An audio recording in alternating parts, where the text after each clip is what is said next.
তো আমরা চলে এলাম দক্ষিণ 24 পরগনার মন্দিরবাজার ব্লকের চৌহড়ি, যেখানে অপারেশন সিন্দুর থিমটি তৈরি করা হয়েছে লক্ষ্মী পুজোতে। চলো আমরা দেখে নিই এই লক্ষ্মী পুজোর থিম কেমন হয়েছে এবং লক্ষ্মী মাতা কেমন হয়েছে।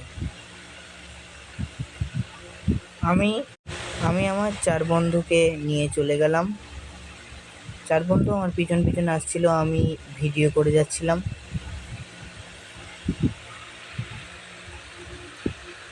আস্তে আস্তে আমরা ভিতরে প্রবেশ করলাম, গিয়ে আগের দাদাগুলো দেখছি প্যান্ডেলের ভিতরে, গুহার ভিতরে যে তুলোগুলো আছে সেগুলোকে টানাটানি করছে।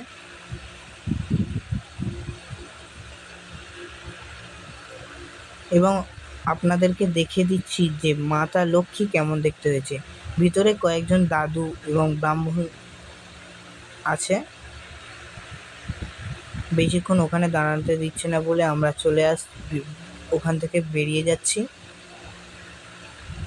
আমরা গিয়েছিলাম পুরো প্রথম শুরুতে, কারণ ওখানে পুজো হচ্ছে সেখানে, সেই জন্য আমাদের থাকতে দিচ্ছে না, সেই জন্য আমরা বেরিয়ে এলাম। কিন্তু আমরা সবারই আগে গিয়েছি। এখানে এসে আমরা দেখছি ফাইটার প্লেন, এখানে ট্যাঙ্ক গাড়ি, অনেক কিছু আমরা দেখলাম। এই পর্যন্তই আমার বক্তব্য রইল, এবং ভিডিওটি কেমন লেগেছে আপনারা কমেন্ট, শেয়ার, লাইক করবেন এবং সাবস্ক্রাইব করবেন।